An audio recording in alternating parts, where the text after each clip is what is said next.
Hi வணக்கம். மெதுவடையிலேருந்து நாங்கள் start பண்ணியிருக்கோம். சட்னி, 2 விதமான சாம்பார். ஏன்னா இன்னைக்கு எங்கள் வீட்டுக்கு ஒரு கெஸ்ட் வந்திருக்காங்க.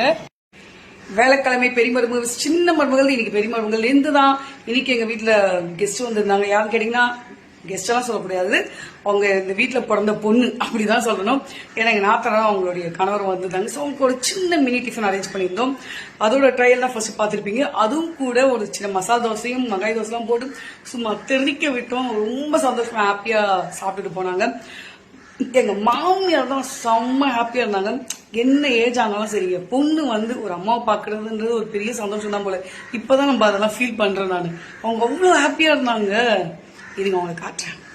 நிறைய பேர் சொல்லுவாங்க, ஐயோ நாத்தனாரெல்லாம் என்ன, அவங்க வேலையை பார்ப்பாங்க, நம்ம வேலையை நம்ம பார்க்கணும்.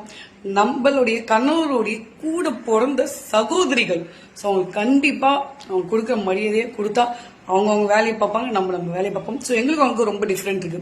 இப்போ இருக்க ஜென்ரேஷன் பார்த்தீங்கன்னா அண்ணா அண்ணி நாத்தனாரெல்லாம் ஒரே ஏஜ்ல தான் இருப்பாங்க. நாங்கள் அவங்கெல்லாம் ரொம்ப டிஃப்ரெண்ட்.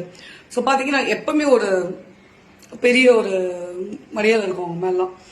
எங்க ஏஜுக்கு இருந்துங்கன்னா வாப்பா போப்பா பிளஸ் அவங்களாம் அப்படி கிடையாது, ரொம்ப ஏஜ்.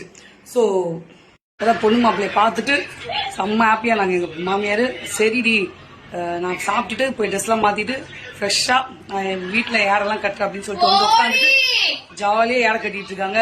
என் பொண்ணு அப்படியே பார்த்தீங்கன்னா அவங்க ஏற கட்டுறாங்க, அந்த துணியில உருண்டுக்குன்னு கிடக்குறான். அந்த வாழை